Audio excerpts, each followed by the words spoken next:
Me emër të Allahut, mëshirues dhe përditëtar i madh. Betohem me diellin dhe dritën e tij. Betohem për diellin dhe dritën e tij, dhe për hënën që vjen pas tij. Betohem për ditën kur ajo zbardh, tokën dhe për natën e cila e mbulon atë. Tokën, Allahu i lartësuar betohet fillimisht në diellin dhe dritën e tij aq të dobishme për krijesat. Me pas, ai betohet në hënën që e pason dritën e diellit dhe ndriçon botën natën. Pastaj Allahu i lartësuar betohet në ditën, gjatë se cilës ndriçohet gjithçka në faqen e dheut dhe në natën, gjatë se cilës errësohet gjithçka mbi të. Këmbimi i ditës me natën, këmbimi i diellit me hënën sipas një rregulli të përpiktë, kujdesi ndaj krijesave duke u dhënë gjithçka që u nevojitet për një jetë normale, të gjitha këto tregojnë se Allahu i lartësuar është i ditur dhe i pushtetshëm për gjithçka. Të gjitha këto tregojnë se Allahu i lartësuar është i vetmi që meriton adhurimin e krijesave. Çdo adhurim i dedikuar dikujt tjetër veç Allahut është i kot dhe i padrejtë. Dhe hënën që e përcjell. U tefsiru sure Shams, ajet 1, dhe ditën që e bën të dukshëm atë. U tefsiru sure Shams, ajet 1, dhe natën kur e mbulon. U tefsiru sure Shams, ajet 1, dhe qiellin dhe atë që e ka ndërtuar atë. Betohem për qiellin dhe për atë që e ndërtoi. Ky ajet mund të kuptohet në dy mënyra. 1. Për qiellin dhe atë që e ndërtoi atë. Kështu, betimi është në qiellin dhe në atë që e ndërtoi atë, domethënë Allahu i madhruar betohet në veten e tij. 2. Për qiellin dhe atë rregull me të cilën ai është ndërtuar. Po me këto dy mënyra mund të kuptohen edhe betimet e mëposhtme, dhe tokën dhe atë që e ka shtruar atë tokën. Betohem për tokën dhe për atë që e sheshoi. Allahu i madhruar shtroi tokën dhe e bëri të përshtatshme për të jetuar lehtë në të. Ai u mundsoi krijesave të përfitojnë prej saj me të gjitha mënyrat, dhe shpirtin njeriu e parë dhe atë që e krijoi. Betohem për shpirtin dhe atë që e krijoi atë, që i mësoi se cilat janë të keqijat dhe të mijat e tij. Fjala shpirt mund të kuptohet në dy mënyra. 1. Si çdo shpirt i botës razore, të cilën Zoti e ka krijuar, sepse fjala shpirt përfshin gjithçka të asaj kategorie. 2. Si shpirti i njeriu dhe i gjindit, pra, i krijesave të përgjegjshme ligjërisht, që do të merren në llogari.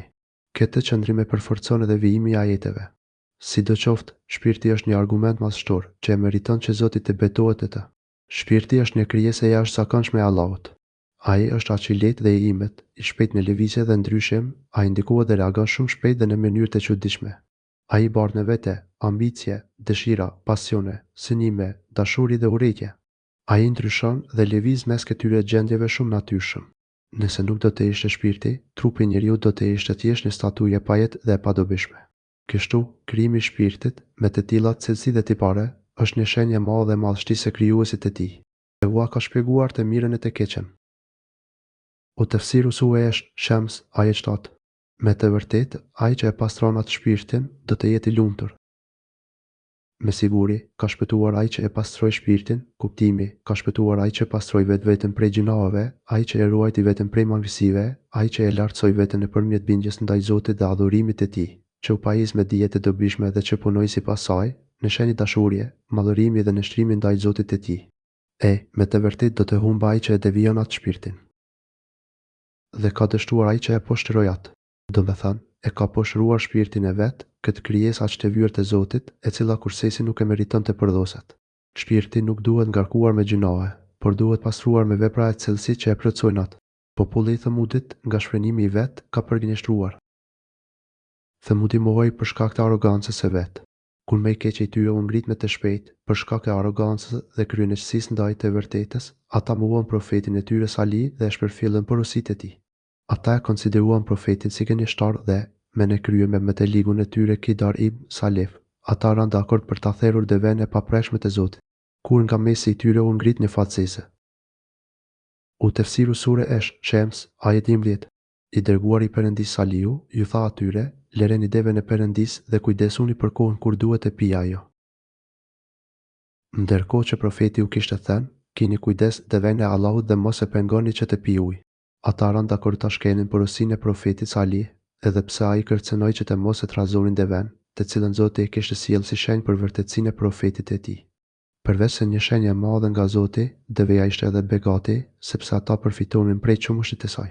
Kështu, ata nuk duhej ta shpërfillin mirësinë e Zotit, sepse përndryshe do të ndeshkoheshin ashpër. Por me gjithë kërcënimin e bërë, ata e shkelën porosinë. Por ata nuk i besuan atij, madje e pronat devën, dhe Zoti i tyre shkatërroi ata për mëkatet e tyre, duke i zgjukur deri në të fundit. Por ata nuk e besuan dhe ja therrën atë. Atëherë, Zoti i tyre u avërshtoi ndëshkimet për shkak të gjinohut të tyre dhe i rashoj.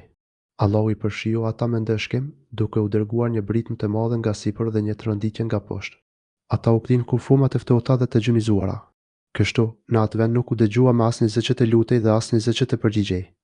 Allahu i rafshoi Muhusit duke i ndëshkuar të gjithë pa përjashtim dhe pa dallim, se ai nuk i dëruan pasojës nga ajo. Dhe ai nuk u friksohet as pak pasojave të atij ndëshkimi. E si të friksohet mbi sunduesi dhe nënshtruesi i gjithçkaje, asnjë krijesë nuk del jashtë sundimit të tij.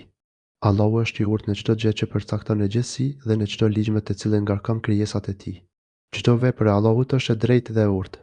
Këtu përfundon komenti i surës El Shems. Falënderimi i takon vetëm Allahut.